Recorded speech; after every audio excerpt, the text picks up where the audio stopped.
Parallel, perpendicular through a point. What is the equation of a line that passes through the point 8, 2 and is parallel to the line 5x minus 4y equals 3? So let's go ahead and identify information. So the first thing we have to do is they want us to have an equation. And we know from most of our understanding that when they say equation, they're really asking for y equals mx plus b. Remember, b is your y-intercept, and that's typically where we begin on the y-axis. And then m is your slope, or where we move. So begin with b and move with m. So we have to have it in this format. Second bit of information is that they tell us right here that we have to use this point, but that it also has to be parallel. So we're going to have to combine 8, 2 with whatever the parallel slope is of this equation. So we've got our point. To figure out the parallel slope, please remember that when we're talking about parallel, when we say that a line is parallel to another one, we're actually saying we want the same slope.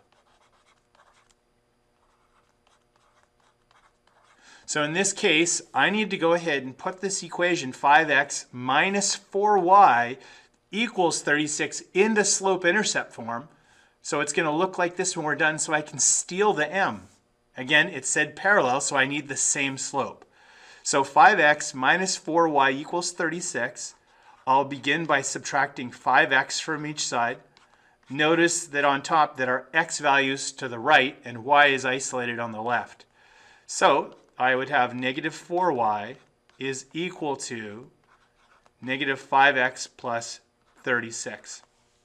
Then I would get rid of this coefficient of y by dividing by a negative 4 on both sides.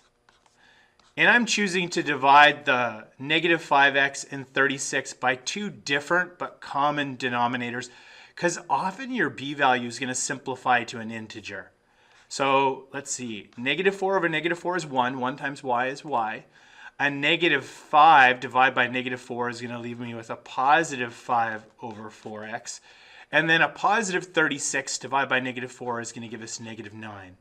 So again, we need to steal the slope. So my slope that they gave us right here, our slope is 5 over 4. And if we want to have the parallel m, the parallel m, as we said over here, is going to be exactly the same slope. So this symbol, this is our symbol for parallel. It's kind of like an equal sign that's been inverted. Your parallel m is 5 over 4.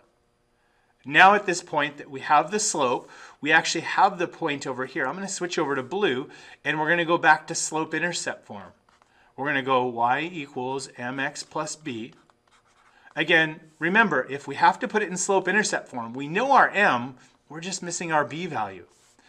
But we have to use this point 8, 2 in here. So my y value is 2, so 2 goes here. My m value is 5 over 4, and I know it's a fraction, but don't worry, I'll show you how to deal with that. And then your 8 is going to go in here for x. So now you can do this a bunch of different ways. I think most students prefer, when we're multiplying fractions, is make this integer a fraction by putting it over 1.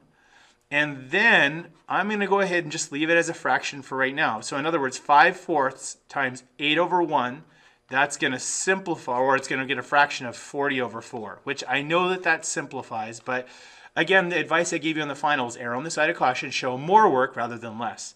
So 2 is equal to 40 over 4. Well, 40 over 4, it actually simplifies to an integer, and 40 divided by 4 is 10. So we have 2 is equal to 10 plus b.